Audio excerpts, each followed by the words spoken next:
Welcome to another episode of the Hoopsfix Podcast with me, your host, Sam Nita, full-time British basketball advocate. It has been a little while. A lot has changed. A lot has been going on behind the scenes. As you can see, new location, which means a new backdrop. We've got the Hoopsfix All-Star Classic jerseys over my shoulders. That will overlook any interviews I do from now on. I don't need the branded black backdrop behind me to try and cover an ugly wall because we've got a nice background. But aside from that, we're trying to really push things forward behind the scenes. Maybe I'll do an update on that in a separate episode. But that is why things have been a little bit quiet on the podcast front. But when there are topics that I feel need to be discussed and deserve a pod, I will endeavour to make it happen, and this is one of those. On today's show, we spoke with Lenz Balan. He is a vice president of 777 Partners, who just before Christmas, it was announced, invested £7 million for a 45% stake in the British Basketball League. As you'll hear in the podcast, they've actually got a 50% stake because they own the London Lions as well. So they now have a 50% stake in the league. And they are trying to transform British basketball. They see the potential that we all believe.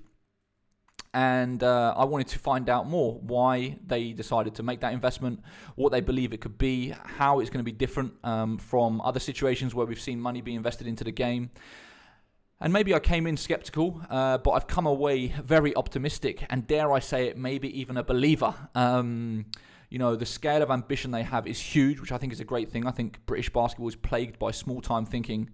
And the only way it's ever going to change is for someone to believe that it's not a small-time sport and that it can be played in arenas every single week and every club can have their own facility and there can be wide-ranging grassroots community programs, development pathways, and there can be a huge fan base. And that is what 7-7 believe.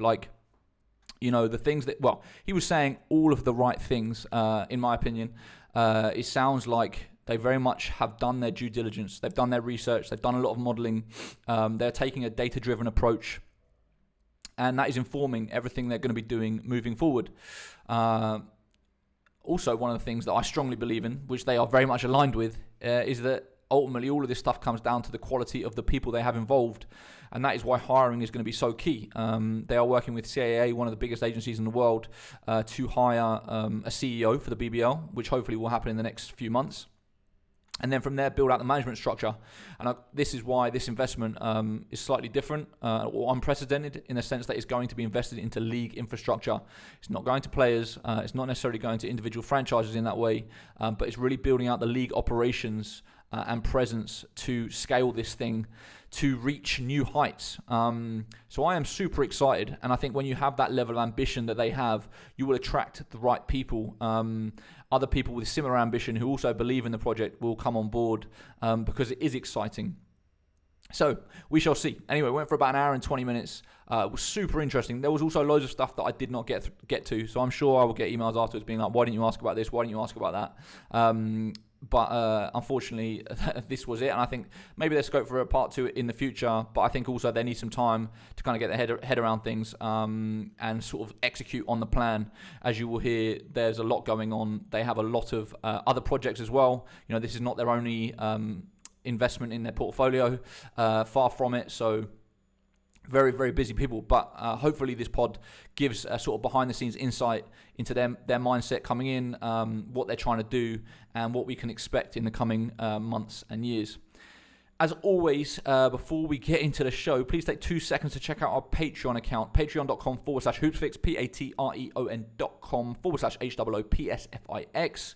There you can start to give us a monthly or annual contribution for as much or as little as you would like.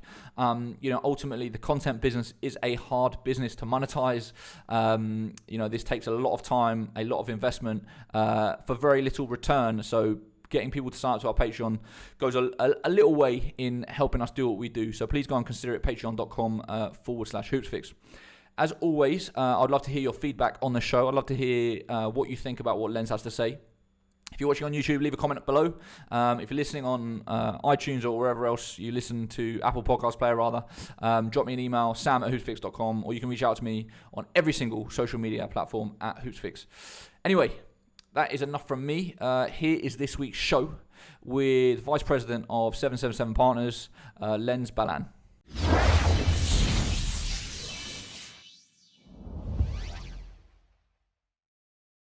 Lenz, welcome to the show. Well, thanks for having me, Sam. Good to finally meet and connect. Yeah, for sure. Like we were just saying before we start recording, it's been a long time coming. There's kind of been a lot of buzz in the air around British basketball, especially around 777 and your investment into the game, and people really want to see behind the scenes, understand kind of the intentions, the goals, what your guys' goals are, and what you're trying to do with British basketball. I think the obvious place to start for me is kind of the high level overview with what is it about British basketball that you see that has led to you investing a significant amount of money into it. Yeah, I mean, thanks. I think some of it is just passion for the sport. Our founding partners, one of them played college basketball. His son, who's on the investment team, played college basketball. The rest of us who were working on this wish we played college basketball. Myself and Adam were kind of co-led. Adam Weiss, who co-led sort of the transactions in terms of our basketball investments in the UK. Josh Wander's a crazy fan, so there's a real deep sort of passion for the sport. For me, on a personal note, even though I didn't grow beyond 5'9" and wasn't that great of a hooper, it was almost like a way in which my parents sort of bribed me into like working really hard in school and doing that. It's like you can't play on the basketball team unless you get these grades, and so basketball to me and in my community personally has meant a tremendous amount. So I'm a crazy fan, and I realize that basketball, like all sports, has a tremendously positive impact on sort of people in general, but especially at sort of the youth level. So when we kind of got to the UK, we were sort of looking and we were like, where do we watch a basketball game? And we realized there was nothing. And then we kind of reached out to the BBL and then reached out to the London Lions. And then we started doing our work, and we kind of looked and said, this is a massive sleeping giant. This makes absolutely no sense why basketball is a major thing in the UK. And we started to dig into it more and more and more, and and started to understand why it's been an issue, but liked the opportunity from a business investment and also from a fan's point of view. And then thirdly, we kind of understood some of the underlying sort of dynamics that have to do with things that have to do with sort of the way the sport hasn't been promoted in general. And we almost took it up as a social cause, like this is a cause for good in addition to an investment opportunity. And you don't always get that where you feel like you're connecting those two things. And so massive upside opportunity, a deep understanding of how sport can impact young people in a very positive way. And it just sort of made a lot of sense to us. And then the other thing is, we kind of look around and we say there are other people out there who have done this, have turned around leagues. Australian NBL is a good example of one. German Bundesliga is a good example of one. And we think we can accelerate that journey with a real focus on developing, high quality content, developing high quality content that sort of generally drives engagement with new and growing with new audiences. So our hope is to sort of make British basketball the BBL, the second most popular basketball league in the world, and that is the intention from Josh and Steve, and we're going to do everything we can to make that happen. What sort of, I guess, when it comes to an investment like this, you have to do a large amount of due diligence.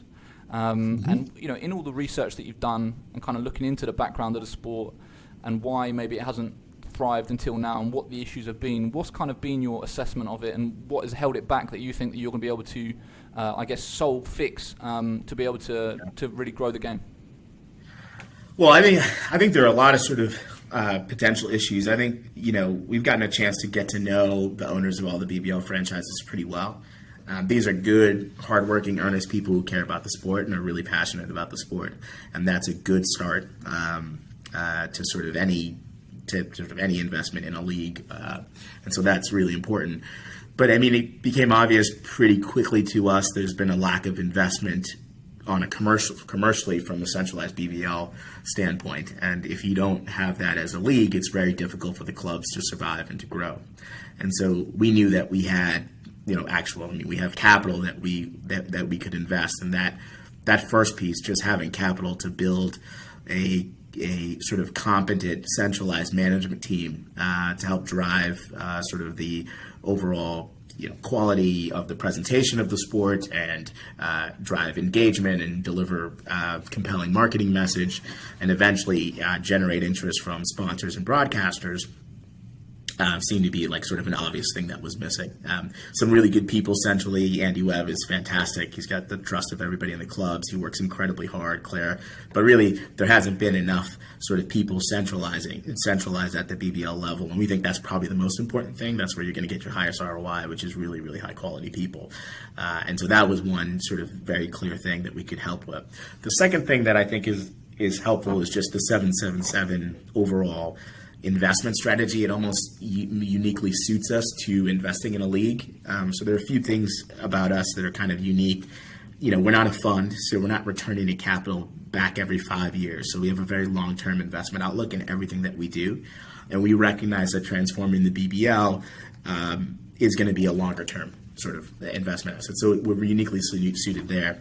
And the second thing we've got that's unique is we've got this large sort of shared services platform centrally at 777 that allows us to grow and build businesses alongside the sort of other shareholders and entrepreneurs that are involved in those businesses. And so we think, those centralized services can help scale the league in addition to that. And a key part of those centralized services is the people we have at 777. So within our sports media and entertainment practice, we've got really high quality professionals, both on the investment side. Myself, Adam Wise, Tyler have been really kind of co-leading this investment on the investment side, but also on the operating side.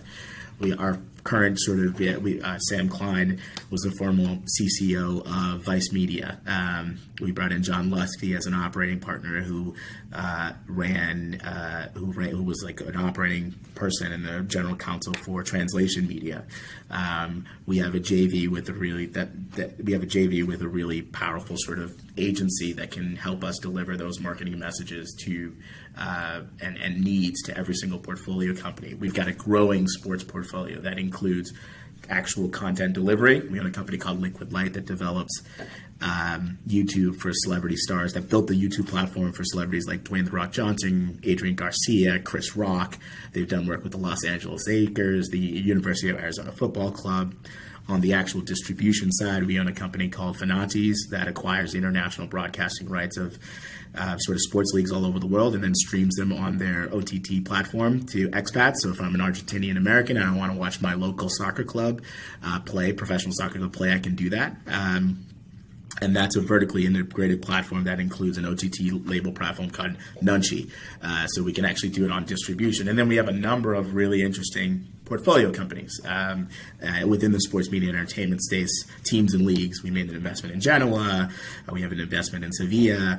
And we're looking to acquire those assets all together. And we think that combination of things allows us to sort of manage manage that portfolio in a way that should be accretive to every single investment that we have. And so we're really excited about sort of leveraging all of those portfolio companies to deliver value to sponsors and to deliver value to broadcasters and ultimately fans and supporters of whichever sport that we're invested in. So I think we're just kind of uniquely suited in terms of how we work operationally to kind of add intellectual capital in addition to actual physical capital and leverage our portfolio and our unique business model to sort of accelerate accelerate change in what we think is a long-term but a huge investment opportunity. Yeah, I mean, obviously the way, I guess it would be interesting just to hear from your standpoint how private equity works, for people that don't know. You're obviously a fund. I assume that you've got private investors that put money into that fund, which you then manage to give them a better return than they might get from trading on the markets or whatever else, which means that I would assume, and again, correct me everything where I'm wrong, but you've got obviously people that are expecting a return, and the way that they would get that return is you exiting at some point and selling, I think. So what is the exit strategy? And then when you're talking about the long-termness of this, like what sort of scales are we talking about? Are we talking about 15 years? Are we talking about 20 years? Are we talking about longer than that? Like how long do you think it will be to make the BBL a credible league, the second best basketball league in the world?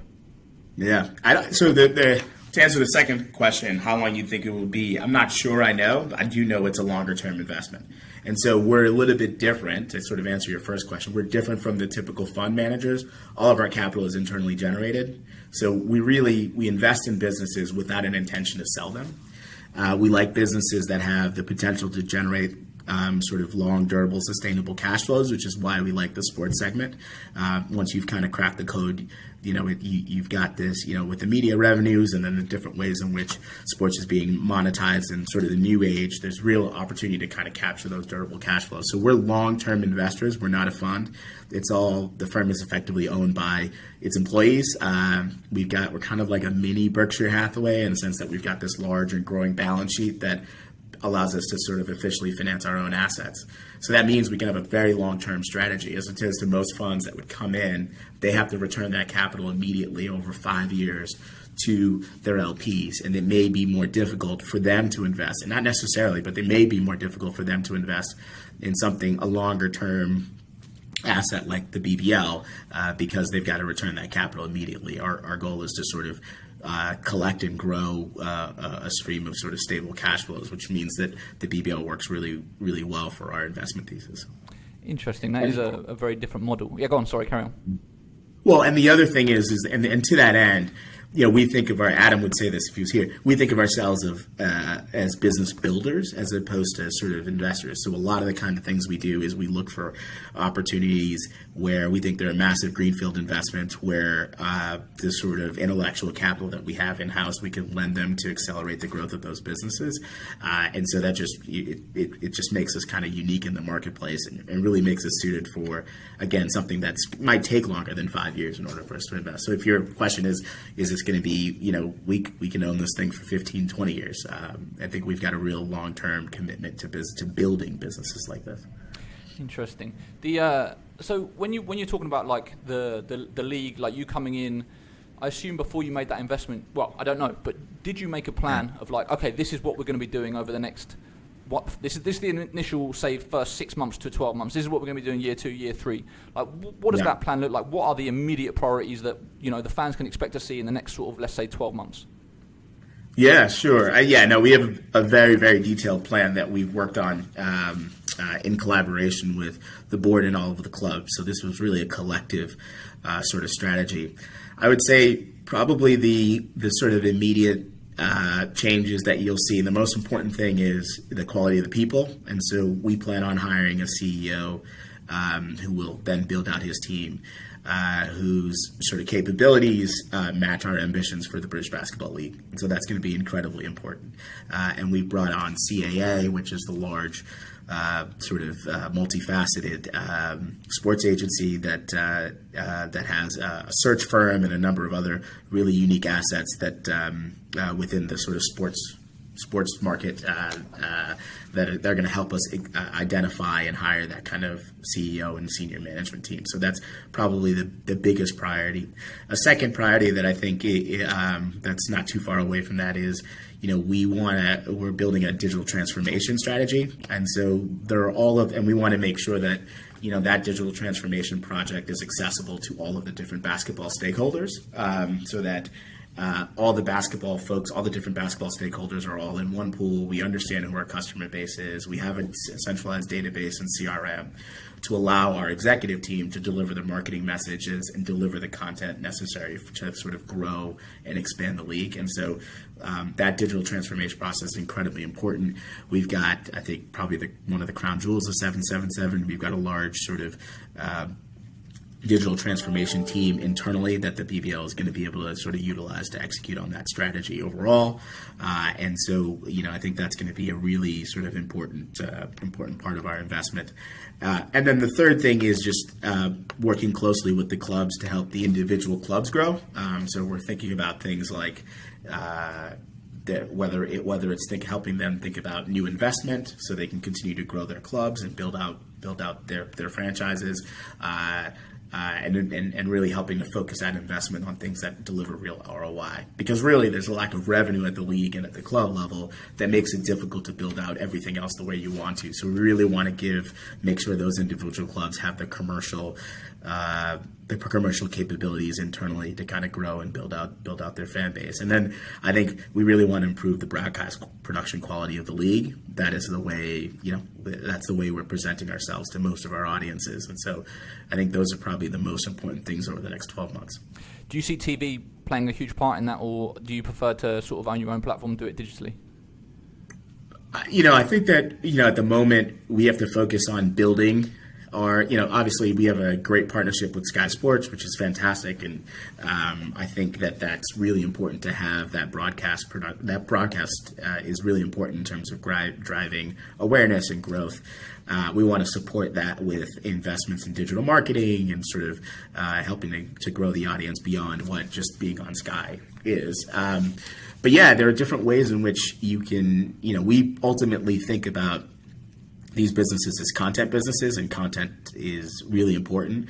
And we're fortunate in that, more and more people are sort of consuming content in different ways beyond linear television.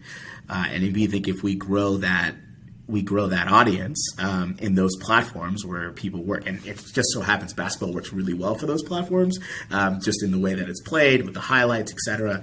If we grow that audience, grow that platform, then the broadcast, the growth in broadcast will happen sort of naturally.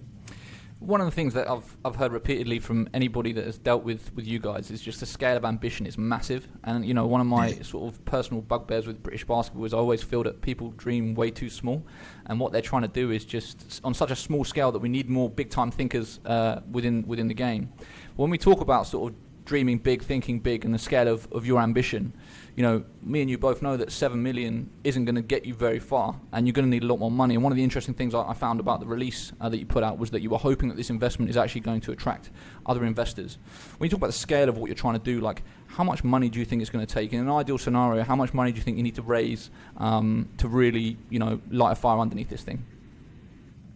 Yeah, that's a good question. I think there are different, we've obviously modeled out the different potential outcomes. I think, I don't know if a specific number kind of makes a lot of sense, but I think it's important to reiterate that we are long-term investors, and so we're going to be there for the long run in terms of continuing to build the BBL far beyond that. And I think there's a recognition amongst all the shareholders that, there's going to be investment beyond the £7 million.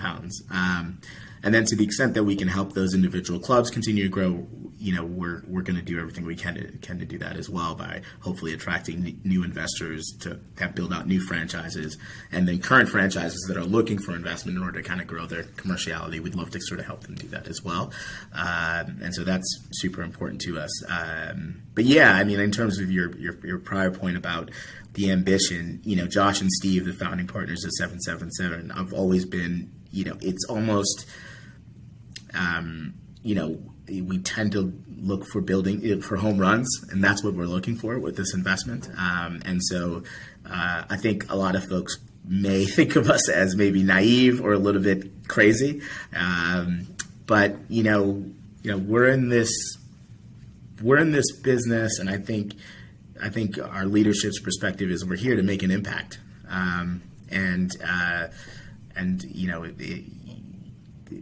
especially the way in which content is consumed and the virality of content. You just have no idea, when that something will do that'll just completely change the trajectory of the sport. And I think we're going to try to do the basic stuff right, get the right building blocks done, and we may get lucky. But the goal, and then we think we'll get lucky over time if you just do the right stuff correctly, and you're in a sport that is just, it's such a compelling sport. It's just it's unique to sort of other sports in the UK market. And I love all sports, and I want all of them to be successful. But again, it works really well for the way in which people consume content now, on the devices they consume content. It's got this really interesting intersectionality with or relationship with overall culture. And so we think it's just a massive, massive opportunity. And I think our ambitions for the league is to sort of capitalize on that opportunity. You said that people kind of think you're crazier and all of that. Like, how do you feel like you've been received within the British basketball community by the people that you've dealt with, the fans that you've come across, or the owners that you've come across, the people within the teams? Like, one of the things repeated over the years is that people like to work within their silos. They don't like working together.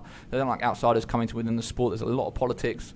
Have you come across that, or do you feel like you've generally managed to stay out of it? Yeah, in general, we've managed to stay out of it. We got in early, and somebody, I think, we come in and we're like guns blazing, like just ready to go, and and I'm sure everybody's a little bit taken aback, like, okay, we get this, and we've been told that that there have been attempts historically, and lots of people who have come in and they've just fizzled out, or they've sort of lost their gumption or whatever. And we try to reassure those share of stakeholders that we're in this for the long term. We're passionate about this. This is an investment opportunity and an opportunity to do good, because sports has a positive impact on lots of communities, and this sport in particular has a positive impact on communities that are historically, sort of pushed aside and underinvested in. And we care passionately about those issues. My own personal story sort of lends itself to that. So, I think that folks may be taken aback a little bit by our perspective, but in a lot of ways, we've discovered we're pushing against the open door. I think most of the clubs recognize that investment is a positive thing. Most of the clubs recognize that there needs to be sort of a change, that you need a strong centralized league that is commercial in order to drive revenue outside of your ticket sales. Being overly dependent on ticket sales is a very difficult business proposition. And so in a lot of ways, I think people want to see the change, and they're enthusiastic to see it. We've spent a lot of time talking to those individual clubs. Adam and I went on a tour of the UK in the summer, and we went and talked to every single person. We did an off-season big sort of event where we just kind of talked about our plans and how we wanted to grow. And so it did take a lot of just starting to build a relationship with the individual club owners and shareholders and stakeholders. And our goal is to strengthen and deepen those relationships. So that, we can, because a lot of this is about trust. So whatever. And the one thing is for us is whatever political situations that you're concerned about is we were never a part of those fights, right? We're just the guys that show up who maybe are these super zealous Americans with a bunch of cash trying to do things, but we're just not a part of those fights. I have no interest in being it. The sport is too small for everybody to be fighting, and hopefully this is a galvanizing force across all of the stakeholders, and they all get super excited with us, and they all say, okay, this commitment, and hopefully we prove ourselves, and this commitment means all the other stakeholders say, okay, I'm all in. And that's the only way the sport's going to grow. I'm just not interested in internal politics. I only want the sport to grow. I think that's 777's position. Do you think it requires collaboration outside of just the BBL as well? I know there's a collaborative agreement being worked on at the moment, and when you talk about sort of the involvement of the federations, the roles that the federations have to play, the national leagues, the academies, the junior development programs, in that release, it wasn't just about the BBL. It was talking about this is an investment to fund the grassroots all the way through from the bottom to the top. How do you see that working? When you talk about sort of involving all the other stakeholders and trying to, I guess, come together with one clear narrative for the sport, rather than sort of all these different fractions that are working in their own silos. Yeah, I think our perspective is we have to deliver. If we deliver on our promises and we deliver on our plan, then people will want to come join. And so we spend less time. We want to build. We've spent time building those relationships with those different stakeholders, and we think that's important. But at the end of the day, we just have to execute our plan. If we execute on our plan, and people see money coming into the league, commercial money coming into the league, hopefully that means all of the other conversations around the different Basketball England, UK Sport England, all of the different BBF, hopefully that means that there's a catalyst here to do something with us. And I think it's a unique opportunity. Look, my hope is that, the sport will finally start getting the funding that it deserves, that these kids who have been neglected get the funding that they deserve, because every kid deserves a shot. Every kid deserves a shot at participating in sports, whatever sport that they're excited about to participate in, because it has such a positive impact.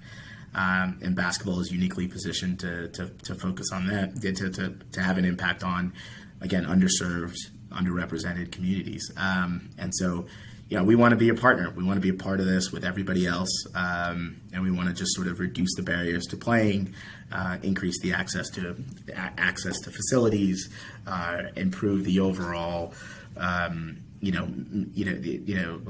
encourage our young British athletes to sort of look at basketball as a real career opportunity. So it's for us, again, it's about let's execute on our plan. Let's focus on that. Let's continue to build trust and build relationships with all of the stakeholders. And I think I think the rest of it will come. People will come afterwards. Your sort of first involvement with British basketball was obviously your investment into the London Lions. Was that done when you first made that investment? Was that done with a view on we're probably going to end up investing in the BBL as well, or was it a case of you invested in the London Lions, realised that maybe there were some limiting factors within the league, and actually you're better off just owning the whole thing, and so then the conversation started with the investment into the league? Yeah, I think very, very quickly after we invested in the Lions, we realized that to some extent the ceiling for the London Lions was the commerciality of the league, and the ceiling for all the clubs was the commerciality of the league. And then that's when the conversations started with the board of directors, So I think that, you can just, it's pretty easy to look at the history of folks coming in to the league, spending a bunch of money for their clubs, and not thinking about like whether or not it's sustainable. And I think it's harder to be sustainable unless you have a sustainable domestic competition. And so I think we realized really, really early that we needed to be a part of kind of driving the league in the right commercial direction, because at the end of the day, we need clubs to play. We need clubs to play against. We need those clubs to be sustainable and financially sustainable, and we need new investors coming in to build clubs in markets that make a lot of sense from a basketball standpoint. So I think we realized pretty quickly we can't do this alone. When you for clarity on one of the sort of details, is that you invested $7 million for 45% stake, but then does your stake in the Lions then take your ownership in the league to a majority stake over 50%? Mm-hmm.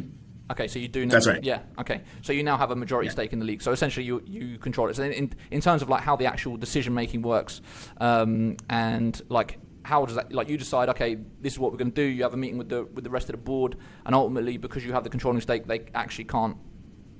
Well, it doesn't quite work that way. Okay. And so it's really a partnership.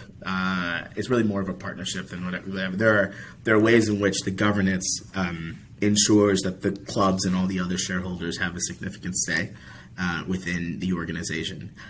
But I think the ultimate goal is to hire that best-in-class management team, centralized at the British basketball level, the BBL level, and then provide them with the resources they need to sort of grow the league, and then we all, the rest of the board, which includes representation from the individual clubs, sort of help to provide that strategic support in order to kind of grow the league. So we're more of like a corporate. So the idea is the CEO and his or her staff will then sort of start to make those commercial decisions and the broader decisions to improve the game. Yeah, I'd imagine right now you've probably got to be a lot more hands-on than you want to be, just because of the way that the league is currently set up. And then the idea is that you bring in the staff that you can then kind of take a step back and you let them do their thing. That's right. Yeah. That's right. That's correct. I mean, so what is your stake now in the league, with the London Lions stake as well? But so you're right. You were right. It's the 50%. It's 50%, not 51. Yeah, not 51. Okay, and then the other 50% is made up from the rest of the clubs. Individual clubs, correct. There's no other investment from anywhere else. There's no other investment. Okay. No. Interesting. Yeah, like it's funny. At the start you referred to the German league and the Australian league. I interviewed the commissioner from the Australian League, Jeremy Loliga, so early this season, because after doing a little bit of research, a few people told me to kind of look into it, and I realised there's so many parallels between the Australian League and what the situation is here, where they kind of had a heyday, then it went into really the dark ages, and it was kind of slowly on the come up, and they've completely turned the thing around. And in similar fashion to kind of your situation, where the guy, I can't remember his name, but he ended up taking over one of the clubs, and then realised that he actually needs to just take over the league, and then got a controlling stake in the league, and then they kind of make decisions. And what they've done since there has obviously been ridiculously impressive. And Australia has all the same things going for it that the UK does in terms of culturally. For Americans that are coming over, it's not quite as much of a culture shock because of the language, especially in the UK. I think there is even more familiarity because I think we do draw a lot from America. So it becomes. You guys have Chipotle. Say that again. Sorry. You guys have Chipotle. We have Chipotle. And so, yeah, it's a very attractive proposition, especially for young guys.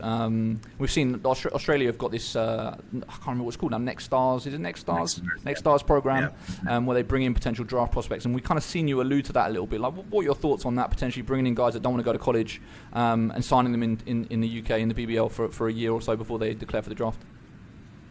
I think that's a great idea. We want to pump as much talent in the BBL. We want to do two things. We want to pump as much talent in the BBL, and you're right to say that, the UK has some really interesting advantages to other kind of places in terms of attracting top basketball talent. We generally think that there is this massive. It's really interesting. The NBA, all these NBA players are incredible athletes, and I'll start with sort of the international stuff. All these NBA players are incredible athletes, but once you kind of get beyond the top 200 players, that next 200 NBA players, 250, I don't know how many players in the league, and then the next 1,000, the difference in terms of the actual talent isn't like that significant, right? It's the right fit with the right system and all of these other things. And then the issue is you keep getting the G Leagues become incredibly competitive, and you keep getting new players coming in, younger and younger, coming into the league every year. And so there's this sort of really interesting arbitrage opportunity for sort of American players to consider the UK as their their European rookie season. To come to a place that's familiar, it's even closer than Australia. The language is similar. The cultural differences there aren't that many dissimilar things. You're sort of in a place where like sort of laws and it's just sort of like a real country, and so it's an easier place to kind of whatever. So the ability, we believe if we can build a and the BBL's already done some of this in terms of getting these players, but if we can build a sustainable league, then we can continue to attract those players. This can be a top destination for those players, and there are enough players in the world that Australia's still going to have great players, and other people are going to have great players. The second thing that I think is interesting, and this is why the community and the academy stuff is so important. If you just look at the demographics of the folks in the UK, whether it's sort of Eastern, there's a lot of people from countries where basketball is the second biggest sport for them. So you've got that. So there's a natural fan base. But then if you look at the demographics, it really works, whether it's Eastern Europeans, 6'10" Eastern Europeans who can also seem like they can shoot, the West African population, all these populations that sort of traditionally do well at elite basketball competitions, they're all there. So one of the important things is if we can build the community stuff, we can start getting some facilities in place and people get really a lot of court time. Like there's no reason why the UK shouldn't be one of the top places that produces top basketball players and athletes. But it's kind of it's the more we can build the commerciality of the league centrally, the more attractive it's going to be for those players, the more exciting the proposition is, the more interested young people are going to come and want to join and play our game. And so, yeah, we think it's a huge opportunity from that standpoint. How do you see the BBL's role in terms of developing young British talent? Like at the moment, I would say it's very separate. I think that most BBL clubs, though I mean some do, but I would say a lot of them don't. They kind of have junior programs, but it's more like ticking a box in terms of providing an opportunity to play rather than trying to develop talent to then play on their roster and play on their team in the future. But do you think that is a role that the BBL should be taking on, or do you think that actually should be separate grassroots clubs that as it currently is and sort of driven by the federations as opposed to the professional league? I just think that basketball is too small a sport for everyone in the UK at the moment, especially relative to its potential, for everyone not to. We're all stakeholders in this thing. The BBL has to care about this. It has to care about this if you talk to sponsors, they have to care about this from a commercial perspective. They have to care about this because in the long term, having high quality British players and producing high quality British players is sort of the lifeblood of the league. So one of the things we want to do is build a league that's commercial enough that folks' number one option is staying in their country to play. if they choose to, or that's a really viable option. And so you can't do that until you build like really robust community programs and et cetera. The second thing on the commercial part is a lot of sponsors are going to want to see over time more and more kind of British players coming out of the UK. So everybody wins if the next Giannis Antetokounmpo comes from Manchester, because then the sponsors are going to say, wow, that's interesting, and they're going to start to invest and invest in the sort of academies and et cetera in Manchester all of a sudden. So I think it's really important for the BBL, for its own commercial valuability long term, to do its part in helping to develop those players. I don't think anybody's trying to like take over what other folks do. It's just about like we all got to think about working collaboratively, because if there are better basketball players at the youth level who are coming out, the quality of the league is better at a more efficient cost for the individual clubs. It's a more compelling basketball product. You're going to draw more fans. You're going to draw more sponsorships. And so, like, we should really care and be a part of it. Like, to me, it's all hands on deck here. It's just too small for anybody to not be working collaboratively with each other and holding each other accountable with their individual goals. When we talk about sort of youth basketball in the UK, and then I think also the crossover into culture, I'd be interested to kind of hear your thoughts on British basketball culture, like what you think it is, whether you think it exists, kind of what you've seen in your research as an outsider kind of looking in. Yeah, look, I mean, I think it's interesting. There's this like really incredibly passionate fan base at the BBL. Like they're like super into it.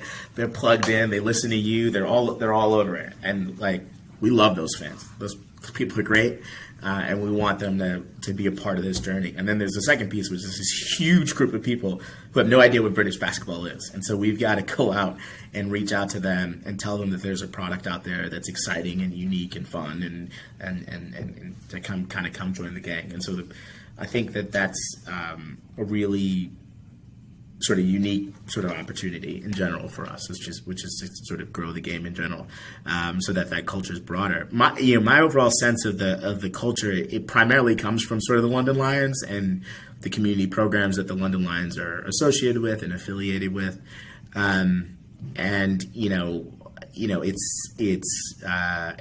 within the Lions, it's young, it's diverse, it's young and it's diverse, which are two markets that every single sort of commercial sponsor wants to tap into and are excited about joining. It's connected to hip hop culture. It's connected to fashion and talent. Like even if you look at the British players in the UK, they remind you of the British players in America in terms of their connection to that culture. And then I think there's this other really cool thing for me as a black person. This is another really cool thing in terms of sort of black British culture is just kind of really cool and unique. And it's in some ways it's really similar to sort of American culture, but in other ways it's not. I think that's really such a cool thing. And then I just think that and then beyond that, there's just huge the number of Europeans, a number of people who live in the UK where basketball is their number one or number two sport is just pretty significant. And so it's about tapping into that broader culture. And I think that broader culture is going to be very, very attracted to what the core basketball culture is here, at least from what I've seen in London. Yeah, it's super weird. I always say like there's like almost lots of separate different cultures within British basketball. So like you have like, I'd actually say, obviously I think London is probably a little bit different compared to other places. But in general, I'd say the average BBL fan trends toward being older and being probably a lot more white. And then, as you go down, then you've got like players. Interestingly, I feel like a lot of the players, especially the younger players, are not BBL fans. They don't follow the BBL, but they love playing the game, but they won't pay to go and buy a ticket necessarily. And then you've got like NBA fans who love the NBA, live and breathe the NBA, will stay up all night to watch the NBA, love basketball, but have zero interest in British basketball, the domestic game. And so, it's almost like the challenge is connecting all of those to sort of come together to then come around it, because the interest in basketball is there. It's just whether or not they will congregate around British basketball, which I think has always historically been the challenge. People just don't know it exists, which I think kind of ties into sort of the next part of all of this is the Great Britain national team program. And we kind of saw in the release there was mention of the GB national team program and the importance of having a successful national team program. And I'd be interested to kind of hear like what your thoughts are on that and how you see the BBL playing a role in the growth of the Great Britain national team. Yeah, we're currently having conversations about that now. I mean, where we have been having those conversations about how do we sort of enhance the product. Like, look, there are a lot of ways in which the BBL has a lot of untapped potential, and we can grow the game and grow the sport. I think the challenge is it's incumbent upon us, and then there are things where the BBL is uniquely positioned to do certain things. Like most of the clubs know how to throw events. They know how to throw a basketball event. They know how to throw a basketball game, which I think they're sort of uniquely positioned to sort of do that. And so to the extent that, the BBL or its member clubs can do that, I think that's going to have a huge, significant and positive impact. And then our goal is if we can prove that we have a really interesting commercial model and that we can, by building that sort of centralized, really high quality management team, we think that there's opportunity to sort of monetize for sort of everyone involved, to sort of monetize the GB product in a way that'll draw in, that'll augment the sort of budgets that the GB basketball currently has to work with. And so that's which I think is going to be really important. There needs to be a commercial strategy and a commerciality alongside that government funding. And my guess is if the more we do that, the more excited folks are going to be in general about coming in. And I think that those are the two ways in which the BBL can be incredibly helpful. Do you think it's more important for basketball in the UK, do you think it's more important to have a strong national team or a strong professional league? That's interesting. To me, it's kind of both. If you eventually you need your British stars to that national team. Eventually, you need a lot of them to say, you know what, I want to play at home. And if they do that, if more of them do that, then that means more of them are going to be available for your GB international competitions. To me, the NBA, the NBA fills up all of the sort of Olympic teams and the FIFA teams, and so and that those come from a really strong league. I think the BBL has a disproportionate responsibility relative to everyone else to kind of drive the commerciality of the league, because once you do that, then it becomes much, much easier to retain those British players. And if they're already home, it's easier for them to play for their national team. And I imagine that a lot of them, when I talk to them, that's what they want. I've talked to several of them. That's what they want to do. They want to play for their country. But if we build the BBL into something that's really exciting commercially, then that'll just have an incredibly positive impact on sort of GB basketball. On the topic of British basketball talent, I have to ask this question because it's something. I guess if I have a criticism, it would be this: that the London Lions men's team in Europe has really struggled to play homegrown talent. We haven't seen British guys get minutes really on the men's side. Where you contrast that with the women's team. It's obviously centered around British talent, and you see British talent playing the majority of the minutes and starring in those roles. From your standpoint as an owner, is there disappointment that British players haven't played a bigger role on the men's team? Do you think that's because ultimately they're not at that level yet? You haven't had the guys that you want to have, or what would kind of be your rationale for it? Well, that's a better question for our GM and our coaches. But look, we have players that, we're proud of all of our British players. We assigned them all for a reason, because we think they can all contribute to playing at sort of at the European level. Unfortunately, we've had injuries to sort of our two kind of star British players who have missed a lot of the season, both the BBL and the European competitions. And I think and injuries happen and sort of bad luck there. But I think those two could have contributed tremendously to whatever. And I fundamentally believe that we'd be in a much better position if those guys were healthy and available. So some of this is sort of bad luck, to be candid, and then some of it is, a lot of this is why it's so important this investment is so important to the BBL. If we can actually build commerciality at the league level, a lot of the top players who are playing somewhere else, we played against one of the guys at Rochester, who's a British-born player. There are players, obviously playing in Asia. And if the league is commercial enough and can drive enough revenue that can help and build and help the clubs drive enough revenue, then we can keep those players and you get more and more of those top players there. I think there's a broader responsibility though too. It's like we need to develop more British basketball players. We need more community programs. We need more access to facilities and court time. We need to make sure that all the coaching staff is as good, if not the best coaching staff in Europe. And if we could do all of those things, then there'll be, an embarrassment of riches. And we get more and more sort of GB-born players, GB-born players kind of playing at the top elite level European competition. Because in a lot of ways, we're kind of everybody is kind of hamstrung because there's so many that are not playing at home, and we want to make sure that we can bring as many home as possible. And then at the end of the day, we've got to create more we're going to just continue to create more top-level basketball players from the UK.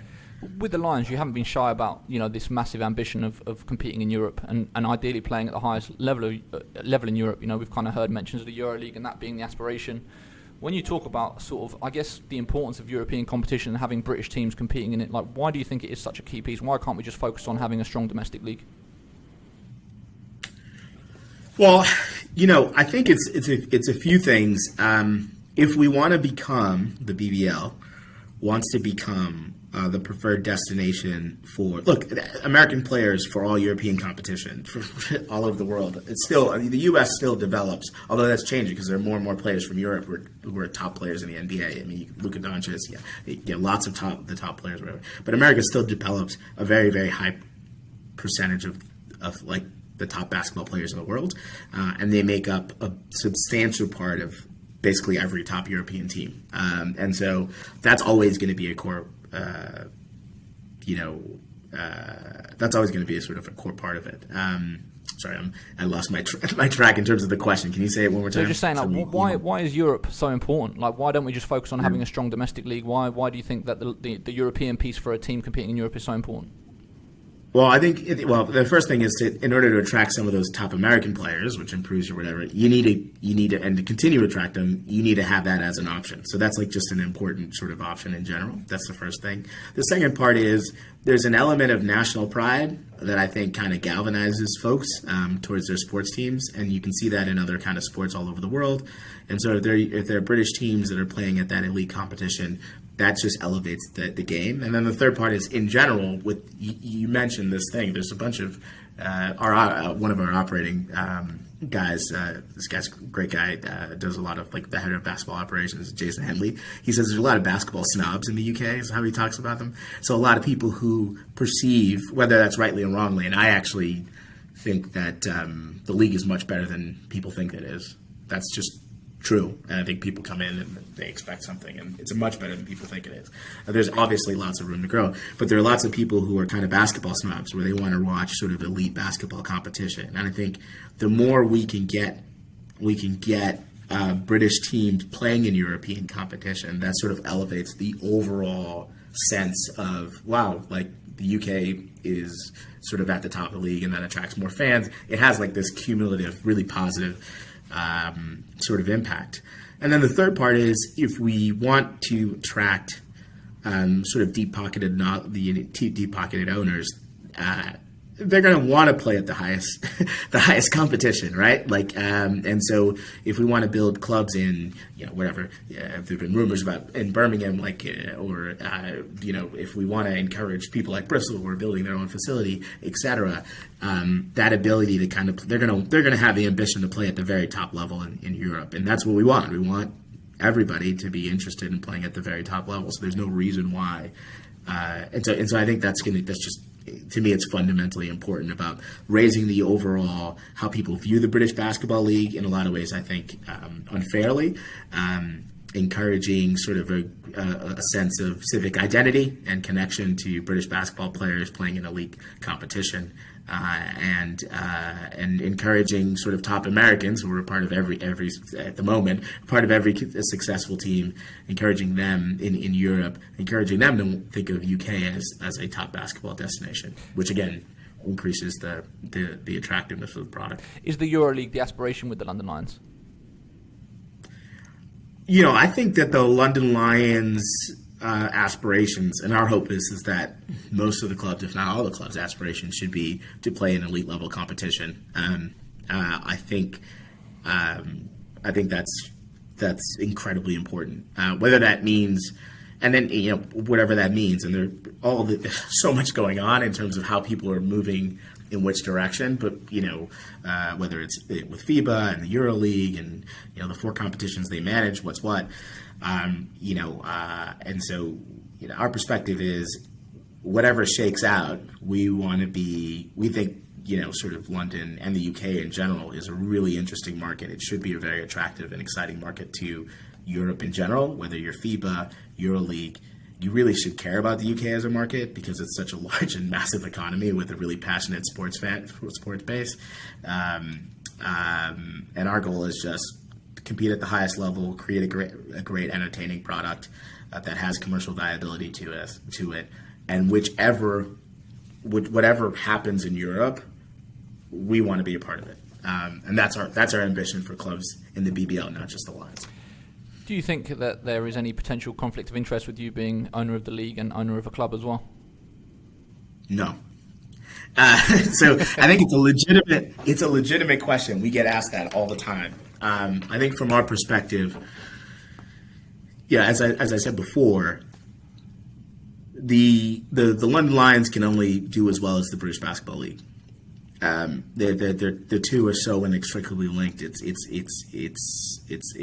you just in ways that I don't think I thought about it initially. And so that's the first thing. The second thing that's unique is, again, we're a long-term investor. And so we're always going to be interested in what is in the long-term interest of growing the BBL, because we have a lot more dollars being spent on the BBL than on the London Lions.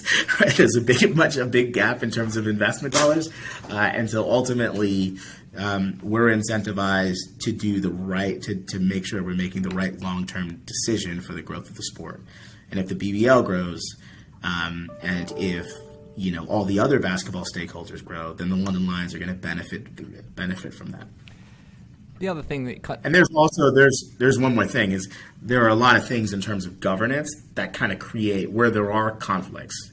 If there's governance there that create the thing, that's why it's so important to have the right management team in place, empower them to make these decisions, and they'll make the decisions on their own. Yeah. You mentioned there other franchises, and that's been sort of the key thing that everyone's been wondering is in the press release it was 4 high quality franchises within the next 5 years. Since then we've seen Birmingham sort of declare their interest. We've seen Reading Rockets have sort of reapplied. I believe Gloucester have obviously, they said last year that they're going to be making the bid for this season. If you were to put money on who you think the 4 franchises will be, or rather than what the cities would be, what the key cities are that you're going to be targeting for those 4 franchises, who are they? Where do you see them coming from? Yeah, I think some of the franchises that you talked about make a lot of sense. I think it obviously makes sense for the Birmingham franchise is the most obvious one, just because of the size of the city and the population, all that other stuff. But we hope that other folks. There are lots of places where we thought about. Should there be a team in Ireland? Should there be a team in Wales? I think that would be a really cool thing. Is there room for another team in Scotland? There are places where there are existing football clubs. Can we get an owner to be excited about that? There are places that have historically had a basketball franchise. Brighton, there's all kinds of places that are super interesting and exciting for us to have a club in, and we absolutely want to grow the number of clubs. The important thing for us is to make sure we have the kind of owners that, owners, everything is about, here's our ambition for the league. Every single person has to be, hopefully can be on board with that. And if their level of ambition matches the ambition that Josh and Steve and 777 have partners, and I think honestly all the stakeholders, the existing clubs, the board members have for the British Basketball League, then they're the right people to be a part of this journey with us. How big do you think the league could be? Like how many franchises do you think the UK could sustain in the British Basketball League? Yeah, it depends. I think on first bluff, I think 16 is a good number, but I think that may be 14 to 16, but I don't know. There are people who think it's high. I've heard people say higher. There are people who say lower. I think that there are key markets that we absolutely should be in the next 4 years because of the historic interest in basketball, the size of the city, what have you. A lot of it depends on what kind of owners come in, or who could show interest in the league as we continue to grow the league, and whether or not they're sort of all in on our vision and ambition for British basketball. So I think that'll determine a lot of it. It's hard to say in general because at the moment the league is so small that sometimes it feels like, well, maybe we should be thinking about fewer clubs. But I think from our perspective, it's almost the quantity of the clubs don't matter. You need a certain minimum number of clubs to have a league, so that everyone's not playing each other 15 times. But it's really about the quality of the ownership and having ownership that can build sustainably. One of the things football fans always say, or my friends that are football fans anyway, when I talk about basketball and talk about the BBL, is they ask about promotion and relegation. And why is there no promotion and relegation? They don't really understand sort of the franchise model. No. Is promotion and relegation something that you have ever considered for the BBL? Do you think it could ever work with the BBL, or do you think that it needs to stick as a franchise-based model? That's a good question. I think initially, and this is my I think the sport right now is just too small to have promotion and relegation. I think our goal has to be build the league up to a point where there are tons of clubs that want to get involved, and we have so many top quality British players that want to stay in the UK, and so many guys from top players from Europe, from all over the world who look at this as a really viable option to have their basketball careers. Once we get to that point, then we can start thinking about relegation. It just kind of feels like, and it's kind of similar. I kind of regret saying 16 was the number of franchises. Let's just figure out, that may happen in 10 years or whatever. Let's just build the thing. If we build the thing, then the rest of it will take care of itself, and then you'll get to a point where you're forced to think about this idea of relegation. But we're just not, the sport's not there yet to be adding. In the UK, it's not there yet to sort of be adding these things. Are you, this is a monumental task. Are you ever overwhelmed with how big of a task it is? Yeah, yes. And in addition to myself, Adam, Tyler, we've got a number of portfolio companies that we have to pay attention to, and we need to buy other things as well as a part of our thing. But so I've my background. I was investment banker for a long time. I've worked at other funds. This is the most fun I've ever had in my life. This is literally a dream job. I get to the sport I love the most. And I love all sports. I'll watch anything. You tell me if it's a sport, I'll watch it. I'm excited about it. And even sports that I didn't know anything about. I've been at a cricket match. It was a ton of fun. I've watched netball games, ton of fun. I love all sports, and I want to support all sports. So really, kind of excited. But basketball is absolutely my passion. So the idea that I can be a small part of building something really cool, almost from the beginning and the scratch. And that's the unique thing at working for 777. People call us private equity firm. We're really business builders. We really take on, we really want to build businesses, and to build a basketball business, I think all of us at 777 feel incredibly lucky, who are working on this, feel incredibly lucky to be a part of trying to build British basketball in the UK. If this was to fail, why do you think it would fail? Like, what are the reasons that it won't reach the levels that you want it to reach?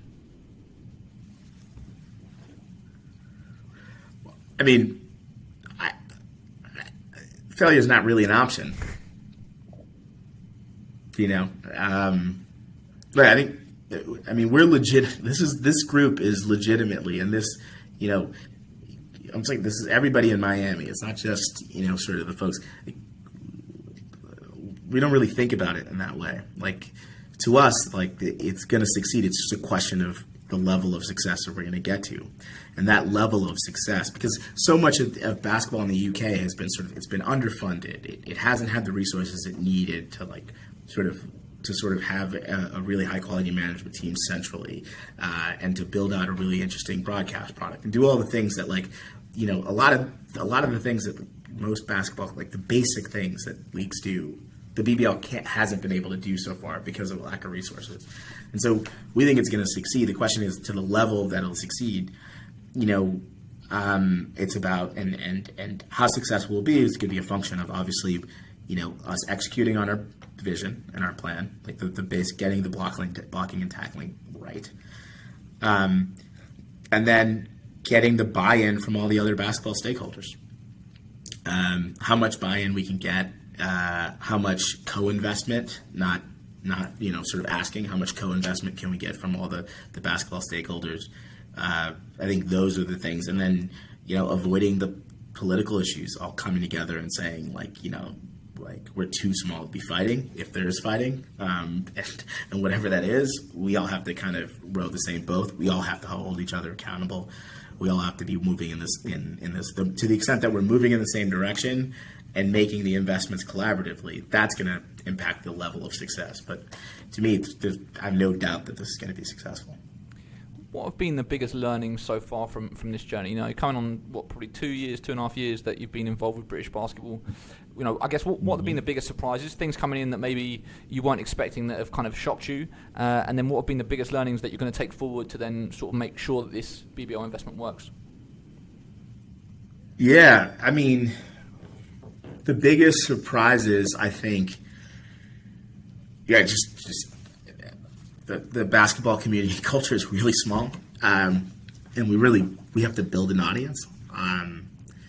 It's weird. It's such a, we've got some really interesting data about, and then the other part that was surprising was like how many we have some really interesting data that we commissioned around how many sort of black kids didn't see role models like them in sport in the UK. It just kind of was like shocking. Just from an American context, it doesn't make any sense. Like, all my white friends growing up, like, all their sporting heroes, most of them were black, so there's just kind of a weird thing to kind of think about that. So I think those things kind of surprised me, is like the how small it is. And again, we're passionate and excited about the existing community, because whether it's Leicester fans, and I've been up to Leicester to watch a game, I went up to the fans are great. They're super enthusiastic, they're whatever, but we got to do a lot more in terms of brand awareness and sort of grow the sort of awareness of basketball in the UK. And I think that's probably the biggest lesson I've learned, is that there's a lot of work around changing the perception of basketball. I think that if you talk to the stakeholders, whoever they are, a lot of them said, we've heard this before, we've heard this before, we've heard this before. And I think it's just about changing hearts and minds, and it's about doing everything we can do to grow that audience, and provide a better experience for that audience. And I think that's kind of what I've learned with the Lions. This is going to be, there are great things that we can do immediately. This is going to be a lot of work. It's going to take time, and we're really trying to build the sport. Like, it's, to me, I liken it to the MLS in the U.S. Like soccer when I was a kid growing up was just like not a thing, and that's what it feels like here. And so, yeah, I think that's kind of the biggest surprise. Those are the biggest surprises and lessons. How do you work out which opinions to take on board seriously and integrate into your own thought process, and which ones to leave out? Like, with British basketball, as I'm sure you've learned, everybody has an opinion. Everyone knows how you should be doing this, and this isn't how you should do this. This isn't the right way. Everyone's got something to say. But of course, there are people that are very experienced, that are knowledgeable about what they do, and their opinions are valid. But there are also a lot of opinions that are completely way out there. So how do you work out which ones to take on board and which ones to disregard? Yeah, I mean, I think some of it, well, the first thing is even the bad opinions are important opinions to understand and try to rationalize. So, like, there's I think that it's incumbent on everybody who's involved is to be as open-minded as possible, because the thing hasn't worked yet. So we all need to be open-minded, especially the things that, including criticism. So, I've gotten criticism from folks, and, I'll listen. I'll take time to listen. I think Adam's the same way. Tyler's the same way. Same thing. I just think that, it's just important to kind of stay open-minded, what have you. In terms of, like, how we want to build it, is we want a real data-driven approach to doing it in terms of opinions. So who's been successful? How have they been successful? What are the kind of basic blocking and tackling that happen in other leagues or other clubs? Because there are formulas out there. Like, a lot of this, like, we're not, especially, unique. Adam would always say, this is a content discipline that happens to be basketball. Well, we understand what content did to Formula One. We can see that. So we've got to develop compelling content. And that content doesn't even necessarily have to be about basketball. It could be about culture. It could be about all these other things that are related to that. We've seen what the NBL has done. We've seen what German Bundesliga has done. So there's a lot of things where you can where there's data and information and history out there that you can just kind of follow. And we're not operating in the blind. And so you can, in terms of deciphering good ideas versus sort of bad ideas, it's about saying, well, there are successful models out there. Let's pick the best out of those successful models. And we've spent a lot of time on figuring out what those models are. And then once we've done that and we've built the infrastructure that we need, it's about being rigorous around data. And if we're rigorous around data, that's what matters. And if we're open-minded enough to let that data determine our decisions instead of, like, emotionally connecting to one, then we're going to be successful. When you talk about potential mistakes that you've made so far, are there any big missteps that you think, if I could go back, I would have done that very differently, or we shouldn't have done this like that? Are there any sort of mistakes that stick out to you in your mind that that kind of you acted in a way that you wish you'd done something differently? Well, yeah, I mean, we've made lots of mistakes, and I think we'll continue to make lots of mistakes. I wish we need to continue to do a better job developing relationships with all the stakeholders. That includes the clubs, and that includes everybody else. And we should have been more proactive about that earlier. And I think that's something that we've learned. And I still got to work on. Adam, Tyler, we all have to work on just continuing to build those relationships with the existing basketball stakeholders. From a Lions perspective, I think we took on a lot this season. We invested in, we were now invested in 2 clubs that were competing in 4 different competitions. And so I think, one of the things that, like, you already know this, but the importance of bringing on quality people and being fully staffed for your ambitions is, like, so important. I think we learned that. The other kind of mistake is that I think that we make is we have all of these, like, assumptions around basketball. Like, from an American's perspective, it's like, duh, this is basketball. Of course it's popular. Like, it's just like, what are we talking about? And I think we have to continue to remind ourselves that this is very much still in this country a minority sport, with a really small following, and with people who need to be convinced that this is something that they should want to pay for in terms of whatever, and they should be enthusiastic about it. So I think we have a lot more work to do around activating, and growing our audience. And I think I don't think in at least coming into this season, I think we figured those 2 things out later. And if we had it a little bit better, we'd even have more success. Having said that, I think from the Lions' perspective, because we just closed the BBL, so they haven't done much yet. Frankly, we're working. We've done a lot of work, but it hasn't been whatever. From the Lions' perspective, I think we we just need to be out there in the community more. What we've done this year has been, I think, nothing short of incredible. I don't think we expected the women to do as well as the women's done. I don't think we expected the men to, I really don't. I mean, if you ask Brett, like he set a set of expectations based on where we were and based on the constraints in the salary cap. I think a lot of folks are under the false impression that we have this massive salary for our players. We don't. Like, a lot of our players are really high quality G League players who sat on the bench, and won. But we thought, like, these guys are great, and Brett Berman is good at identifying that talent and bringing them over, and so. I think, considering everything, we've had a tremendous amount of sort of success this season with the Lions, and I think that there's a ton of learnings from that where I think by next season we'll be in a much better position. Two things I want to pick up on as we sort of start looking towards the end. One is just the we've spoken repeatedly about people, and it's something I strongly believe in. Your organisation is only as strong as its people, and that is just such a key part of it. Mm-hmm. I'll be interested to find out how difficult, we've seen, especially, from a Lions side, you advertising job positions, how difficult it's been to find the people that have got the prerequisite experience. I think, within the UK, we don't necessarily have people that have sold tens of thousands of tickets to basketball games before, because it hasn't been done on a regular basis. Yeah. So we haven't got people that have operated at the level that you're trying to operate, because we don't have British teams going into Europe every single year. So, maybe you've got to siphon off from other sports, or I don't know how it works, but I'll be interested, in that hiring process, what the feedback has been like in terms of how difficult it is to find quality candidates with the experience that you want to be able to match the level of ambition that you have. Look, I don't think, I think I think what we've learned is because we're a minority sport and people don't really get where we are yet, we just have to approach things differently. And I think, my colleague Adam, he's really good at thinking. We have to think out of the box, and that includes how we hire. Finding smart, super capable people is more important than finding people and who can learn quickly is almost more important than finding people who fit a specific box. And in many ways may be super helpful,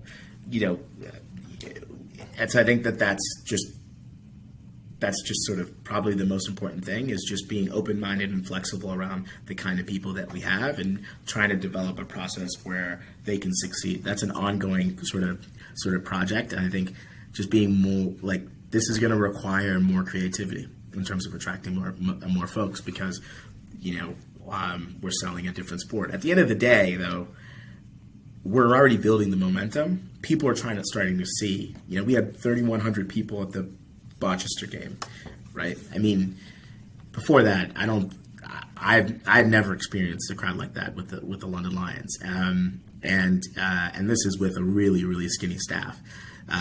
We've proven the model. Brett Berman, our GM, has done an excellent job proving that model. You can get not crazily paid, but really high quality basketball players to come into the British Basketball League, especially with the prospect of competing in Europe, to show their stuff out there in the marketplace, and we can go back and make that pitch to other American players, and hopefully that's a model that everybody can kind of can emulate in the BBL. But I guess the overall point is we've got to be smart, we've got to be flexible, we've got to be sort of nimble, we have to be open-minded, and we just have to look for athletes. We don't have the luxury of saying, I really need a small forward here, I really need a power forward. We just need somebody who can shoot and can learn, and that's it. And so in terms of the hiring stuff, it's just about being flexible, being thoughtful, and then building a team from there. So the other thing, you kind of mentioned the women, and that has been obviously a burning question from the women's side, is, this investment wasn't into the BBL, not the WBBL, but of course there was a mention for ideally sharing resource across the WBBL within that press release. I guess, what are the plans on the women's side for the WBBL? Do you see that being an important part of this to make this work? And I guess, what potential changes could we see from a WBBL perspective moving forward? Yeah, I mean, I think, we've spent so much time on the BBL transaction, trying to get that over the line, that we just haven't engaging the others, thinking beyond that, frankly, hasn't been a priority. I mean, I think we're obviously dedicated to women's sport and women achieving in sport, and that's why we've invested in the Lions the way we have. And not sure anybody's invested as much into women's basketball in the UK ever, if not for a very long time. And so we're very focused on making sure the women are successful. In many ways, it may be there may be a shorter path to them competing in top competition than even the men. So we're absolutely dedicated to growing the women's basketball. There are a number of things that the BBL, responsibilities that the BBL has in terms of commercially with women's basketball that hopefully where I think WBBL is going to benefit from tremendously. But we're absolutely committed to women's sport and women, being a part of the sport for a number of reasons. It's the first one is it's the right thing to do.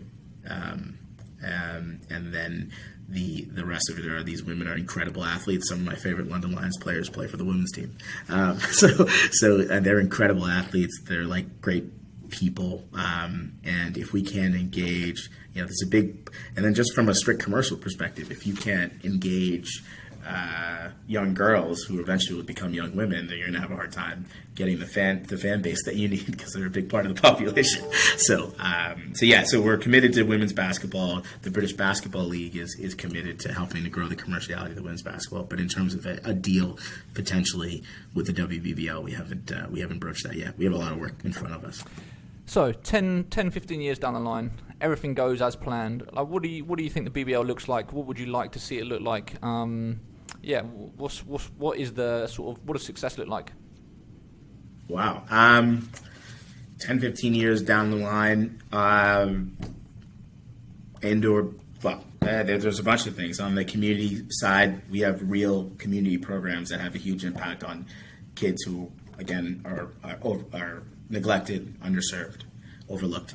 And we've provided a valuable kind of set of experiences for them that helps them become good young adults. That community base is that community kind of involvement and engagement in those kids hopefully means better outcomes for them, but also means, from a commercial perspective, a nice core fan base that is sort of younger and more diverse and more representative of the UK. I think that's super important. And then it also becomes a part of our academy pipeline, which hopefully produces star basketball players. There's no reason why the UK should lag France or Spain in terms of creating NBA players. So that should be, so hopefully that's a big part of it. And then hopefully we can retain a bunch of those players, because the league is in a commercial place where we can pay for top British talent, and there are plenty of them. And so elite academy program that creates top talent that eventually plays in the UK, which means we've got a better GB product. And I think we have a great GB product now. Like the British basketball, the GB team is good. I watch them. There's a lot of really, really good players in the UK. I don't want to, this is not about them, but we want to continue to grow and have more and more players. The top British players see the UK as a real option. In fact, a top option, top 3 option for them to play. And then the sort of American and international players look at British basketball as a top 3 kind of sport to be participants in, and a top 3 league for them to play in. And that we're the second biggest league in the world. That's kind of the goal. And all of that is going to be driven off of really doing something unique, which is providing a really fun entertainment product for sort of fans. So I think that's kind of the goal for us. One thing, just briefly, that we haven't touched upon, which I intended to touch upon, was just facilities and how important facilities are, and clubs owning their own venues. Like, when you talk about the infrastructure of the sport in the UK and how important it is to have clubs playing out of their own owned venues, how important is it, and how can that become a reality? Again, it's going to cost a lot more than $7 million for every club to have their own sort of 3,000-4,000 seat arena. I guess what is the plan from the BBL's perspective to help franchises achieve that? Yeah, I mean, I think that, so a lot of that is, we're thinking about that. We've been working on that as a project. What is the best way to kind of look at doing it? I think if we succeed in terms of executing our plan, there will be a lot of enthusiasm for helping to grow the sport. And so the other important basketball stakeholders will kind of step up in a major way to help make sure that there are facilities all over the country.